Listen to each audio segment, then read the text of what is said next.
नमस्कार, मैं Abhishek Kumar, neurotherapy expert. आज आप लोग को बताने जा रहा हूँ about the back pain. Back pain का एक कारण क्या कॉज होती है। आजकल बैक पेन एक कॉमन सी समस्या हो गई है। हर घर में ये समस्या बिल्कुल आम हो गई है। हर घर में किसी न किसी को कमर दर्द की समस्या होती ही होती है।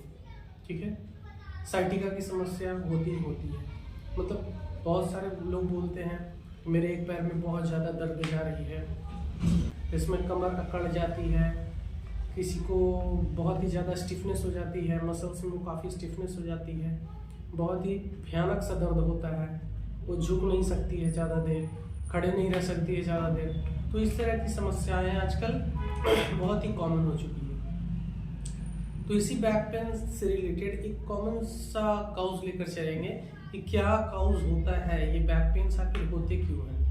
ऐसे तो बैक पेन के बहुत सारे काउज हैं, बहुत सारे कारण हैं, लेकिन हम एक नॉर्मल सा काउज लेकर चल रहे हैं। उसको हम लोग आज डिटेल से समझेंगे कि हम लोग के अंदर जो बैक पेन होता है आखिर वो होता क्यों है। हमारे अंदर जो रीढ़ की हड्डी होती है, ठीक है, उस वर्टिब्रे होते हैं, ठीक है, उस वर्टिब्रे के बीच में डिस्क होती है। डिस्क मतलब छल्ले, हम लोग छल्ले बोलते हैं। ठीक है, मैं आपको दिखाना चाहूंगा। ये जो है वर्टिब्रा है, ठीक है, ये जो बोनी टाइप का दिख रहा है ये हमारा वर्टिब्रा है, ठीक है, और ये दो वर्टिब्रे के बीच में ये हमारा डिस्क होता है, ठीक है, ये हमारा डिस्क होता है। अगर किसी ये जो डिस्क है ना, ये दो, इसमें दो पार्ट्स होते हैं। बीच वाले सेंटर जो होता है, इसका जो सेंटर पार्ट होता है वो लिक्विड होता है, ठीक है, उसको हम लोग बोलते हैं न्यूक्लियस पल्पोसस, ओके। और ये जो बाहर वाला जो पोर्शन होता है ये रिंग टाइप का होता है, ठीक है, इसको हम लोग बोलते हैं एनुलर फाइब्रोसिस, ठीक है, क्या बोलते हैं, एनुलर फाइब्रोसिस बोलते हैं। तो क्या इस केस में क्या होता है, हम लोग को आखिर पेन क्यों होता है कि जब जैसे ही हम लोग हमारे स्पाइंस पे एक्स्ट्रा प्रेशर्स आती हैं, चाहे हम लोग एक हाथ से बाल्टी उठा लिए, अचानक इस पे प्रेशर आया, ठीक है, प्रेशर आने पर ये जो हमारा जो छल्ला है, ठीक है, हमारा जो डिस्क है, इस पर जबरदस्त दबाव आता है, ओके, इस पर बहुत ही जबरदस्त दबाव आता है। दबाव आने के कारण ये वन साइडेड पोस्टीरियर का मतलब ये इंटरनल, ये स्पाइनल कॉर्ड की तरफ ये प्रेशर बनाता है, जो हमारा इधर से नर्व्स निकल रहा है, ठीक है, कुछ देख रहे हो। अब इसमें जो नर्व्स निकल रहा है दोनों तरफ से, ये स्पाइनल कॉर्ड के नर्व रूट हैं, ठीक है, ये नर्व रूट निकल रहा है, इस पे ये कंप्रेशन डालता है, ये इसी वजह से हम लोग को बैक पेन होता है। कभी कभी किसी के केस में हम लोग देखते हैं कि वो जो पेन है वो रेडिएटिंग पेन होता है, हमारे पैरों तक, पूरे नीचे काफ मसल्स तक जाती है, ठीक है, किसी को दोनों पैरों में भी पेन होती है और किसी को एक सिंगल पैर में भी पेन जाती है। तो आखिर ये जो कंप्रेशन है, ठीक है, ये डिस्क प्रोलैप्स हम लोग इसी को कहते हैं। ये हमारा जो डिस्क है ये एक्स्ट्रा दबाव के कारण या एक्सीडेंटल पेस के कारण या किसी अदर केसेस के कारण जो डिस्क पर दबाव आ रही है, एक्स्ट्रा प्रेशर्स आ रही है, जिसके कारण हमारा डिस्क जो है वो बाहर निकल जाता है। इससे हमारे जो नर्व्स होते हैं, जो नर्व रूट होते हैं, ठीक है, उस पे एक कंप्रेशन पैदा होता है, इंपिजमेंट पैदा होता है, जिससे एक रेडिएटिंग पेन, बहुत जबरदस्त पेन होता है। तो कमर में भी वहां वो जो पेन है वो कमर में भी हो सकती है और हमारे पैरों में भी जा सकती है। तो हम लोग इस डिस्क प्रोलैप्स का बहुत सारे स्टेजेस हैं, अलग अलग स्टेजेस में इसे हम लोग अलग अलग नाम देते हैं। जैसे सबसे जो नॉर्मल सा केस है, जैसे इसमें अगर कोई डैमेज नहीं आया, ठीक है, ये सिर्फ बाहर निकल गया, ठीक है, उसमें कंप्रेशन भी नहीं है, नर्व को कंप्रेस भी नहीं कर रहा है, तो नॉर्मली ये अधिकांश लोगों में होती है। अगर हम लोग एमआरआई करवाते हैं किसी पेशेंट का, एमआरआई रिपोर्ट करवाते हैं, तो नॉर्मल डिस्क जो है वो आम चीज है, उसमें कोई इंपीजमेंट नहीं होता है और उसमें कोई नर्व कंप्रेशन नहीं होता है, उसमें दर्द भी नहीं होती है। हम लोग ये फर्स्ट स्टेज है, इसको हम लोग डिस्क बल्ज बोलेंगे।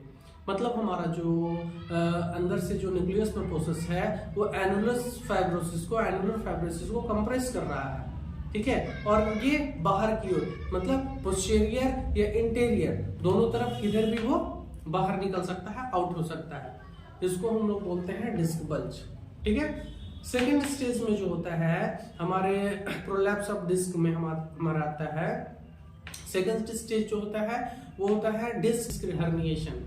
अब डिस्क हर्निएशन में क्या होता है, इसमें जो होता है हमारा जो आउटर रिंग होता है, जैसे मैंने बताया कि जो डिस्क होता है उसका दो पार्ट है, एक होता है न्यूक्लियस प्रोपोसस, वो अंदर वाला जेल होता है, ठीक है, वो डिस्क के अंदर में वो जेल होता है, और एक होता है बाहर वाला जो आउटर रिंग होता है, उसको हम लोग बोलते हैं एनुलर फाइब्रोसिस।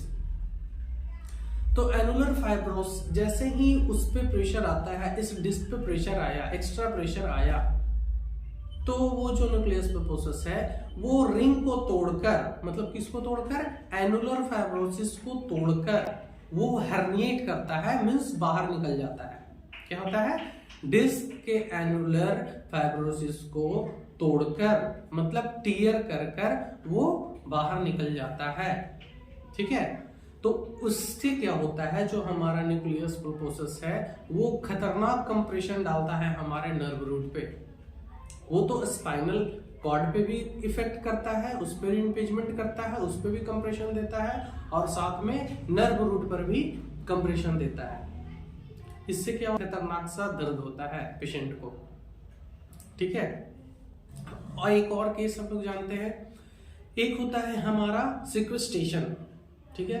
पहला हमारा डिस्क बल्ज था नॉर्मल, ठीक है, दूसरा है हमारा डिस्क हर्निएशन, एंड थर्ड है हमारा सिक्वेस्टेशन। देखिए हर्निएशन में भी दो पार्ट्स होते हैं, प्रोट्रूजन होता है और एक्सट्रूजन होता है, ठीक है। उसमें अगर मान लिया जाए नॉर्मल मात्रा में अगर वो निकला, प्रोलैप्स हुआ, हल्का प्रोलैप्स हुआ है, एनुलर टीयर, हल्का एनुलर टीयर हुआ है, तो उसमें क्या होता है, मतलब कुछ रिंग बचे हुए होते हैं, एनुलर फाइब्रोसिस के कुछ रिंग बचे हुए होते हैं, लेकिन वो कंप्रेशन बहुत ही खतरनाक होता है, इंपीचमेंट होता है, नर्व पर कंप्रेशन होता है। लेकिन जो होता है एक्सट्रूजन होता है, उसमें जो पल्पोसस जो है, न्यूक्लियस पल्पोसस जो है वो पूरी तरह से बाहर आउट हो जाती है, ठीक है, वो पूरी तरह से बाहर कर जाती है, और वो खतरनाक कंप्रेशन करता है वो नर्व्स पे। ये हर्निएशन का दो पार्ट्स है, ठीक है। नेक्स्ट जो पार्ट है हमारा सिक्वेस्टेशन, ठीक है। अगला पार्ट क्या है, डिस्क सिक्वेस्टेशन। अब सिक्वेस्टेशन क्या होता है इसको हम लोग समझेंगे। अब क्या है, जैसे ही न्यूक्लियस प्रोपोसस, ठीक है, कंप्रेशन दिया, टीयर के थ्रू बाहर निकला, डिस्क हर्निएशन हुआ, ये लास्ट स्टेज है, मतलब डिस्क हर्निएशन के बाद का स्टेज है हमारा सिक्वेस्टेशन। डिस्क हर्निएशन के बाद का स्टेज है, हर्निएट करके जो है, मतलब जो न्यूक्लियस प्रोपोसस है वो हर्निएट करके वो बाहर निकल गया, एंड देन दे डिटैच्ड। वो क्या होता है, वो जो न्यूक्लियस प्रोपोसस है वो डिटैच कर जाता है, मतलब पूरी तरह से वो जैसे अपने ओरिजिनल पार्ट से ये डिटैच कर जाता है, and then it get solidify. वो क्या हो जाता है, इट कैन बी सॉलिडिफाई, और ये जाकर हमारे स्पाइनल कैनाल में कहीं पे फंस जाते हैं। क्या होते हैं, स्पाइनल कैनाल को, स्पाइनल कैनाल की जो डायमीटर है वो स्पेसिफिक डायमीटर होता है हमारे स्पाइनल कैनाल का, ठीक है, वो जगह डायमीटर को वो कम कर देता है। क्या कर देता है, वो स्पेशल डायमीटर जो है जिससे हमारा स्पाइनल कॉर्ड निकलता है, एक स्पेसिफिक डायमीटर होता है हमारे स्पाइनल कैनाल का, एक स्पेसिफिक डायमीटर होता है, तो वो न्यूक्लियस पल्पोसस डिटैच होकर हमारे स्पाइनल कैनाल के डायमीटर को, स्पेसिफिक डायमीटर को वो कम कर देता है, ठीक है। साथ में वो कंप्रेशन भी पैदा करता है, बहुत ही खतरनाक कंप्रेशन। हम लोग किधर भी रोटेट करेंगे, फॉरवर्ड बेंडिंग करेंगे, एक्सटेंशन करेंगे, फ्लेक्शन करेंगे, कोई भी मूवमेंट करेंगे तो उसमें हमारा नर्व कंप्रेशन होगा ही होगा, और बहुत ही खतरनाक सा दर्द भी होगा, ठीक है। तो ये जो पार्ट्स थे हमारे, वन ऑफ द कॉज है हमारे बैक पेन के, वन ऑफ द कॉज है हमारे बैक पेन की। तो हम लोग डिस्क के प्रोलैप्स, ऐसे तो अगर हम लोग एलोपैथिक डॉक्टर के पास जाते हैं तो वो हमें सजेस्ट करते हैं that we will go for surgery, but I recommend that ये सर्जरी जरूरी नहीं होती है, ठीक है। हम लोग नेचुरल तरीके से इसको बिल्कुल ठीक कर सकते हैं, ठीक है। हम लोग ये डिस्क जो बाहर निकल गया, या हर्निएट कर गया है, या सिक्वेस्टेस कर गया है, हम लोग उसे वापस तो नहीं ला सकते, ठीक है, लेकिन हम लोग इसमें जो इम्पीजमेंट है, नर्व जो कंप्रेस हो रही है, या फिर नर्व जो वीक हो गई है, ठीक है, जो माइलिन शीट टूट गई है, ठीक है, उसे हम लोग रिपेयर कर सकते हैं। वो जो डिस्क प्रोलैप्स कर गया है उसे हम लोग ठीक कर सकते हैं, सुधार कर सकते हैं, इम्पीजमेंट को खत्म कर सकते हैं, ठीक है, कंप्रेशन हम लोग कम कर सकते हैं। इससे पेशेंट को काफी सुधार हो सकती है, दर्द में बहुत ही काफी आराम हो सकती है। ठीक है, अगर ये हमारा जो पेन है ये डिस्क प्रोलैप्स हो गया, मतलब अलग अलग एरिया में हमारा, जैसे हम लोग वर्टिब्रा दिखाते हैं, किसी को L3 L4 में होता है कंप्रेशन डिस्क होता है, किसी को मल्टीपल डिस्क भी होते हैं, सर्वाइकल में भी डिस्क होता है, लंबर में भी डिस्क होता है, थोरैसिक में भी डिस्क होता है, मल्टीपल डिस्क होते हैं सबको, मल्टीपल कंप्रेशन भी होता है। तो हम लोग देखेंगे किसी को, मतलब जैसे ये कॉमन है हमारा L3 L4 L4 L5 L5 H1 में ये कॉमन डिस्क होती है। यहीं से हमारी रेडिएटिंग पेन निकलती है, पैरों में जाती है, हमारे साइटिक नर्व्स को कंप्रेस करती है, जिससे हम लोग को साइटिका की प्रॉब्लम्स भी होती है। हम लोग इसको डिस्क बल्ज बोलते हैं, डिस्क प्रोलैप्स बोलते हैं, या फिर स्लिप डिस्क बोलते हैं। ठीक है, तो इससे बहुत सारी प्रॉब्लम्स क्रिएट होती है। हमारे कमर दर्द में बहुत ज़्यादा कमर दर्द होता है, अकड़न होती है, कमर में स्टिफनेस हो जाती है, मस्कुलर स्पाज्म हो जाता है। ठीक है, तो हम लोग इसको आसानी से ठीक कर सकते हैं हमारे नेचुरोपैथी थेरेपी के द्वारा, साथ में हम लोग बोन सेटिंग के द्वारा। हम लोग उस वर्टिब्रा को सेट करते हैं, स्पेसिफिक पार्टिकुलर वर्टिब्रा को सेट करते हैं, साथ में हम लोग उसके जो कंप्रेशन है उसको बिल्कुल कंप्रेशन को रिलीज करवाते हैं। बहुत इजी टेक्निक से हम लोग कंप्रेशन को रिलीज करवाते हैं। तो आई होप आप लोगों को अच्छे से समझ में आ गया होगा। ये जो काउज है हम लोग को जो हमेशा होते रहता है बैक पेन, तो ये बहुत ही आसानी से ठीक किया जा सकता है, नेचुरल तरीके से ठीक किया जा सकता है। तो operation is the last option. I think operation जो है बिल्कुल ये लास्ट ऑप्शन है। आई होप आप लोगों को सबको समझ में आ गया होगा ये क्या होता है कंप्रेशन, डिस्कम्प्रेशन क्या होता है, एक्सट्रूजन क्या होता है, प्रोड्यूजन क्या होता है, हर्निएशन क्या होता है, सिक्वेस्टेशन क्या होता है। हम इसको और भी डीपली बताएंगे एक एक करके, एक एक पार्ट, इसका जो एक एक पार्ट है।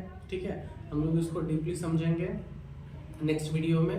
तब तक के लिए धन्यवाद, थैंक यू।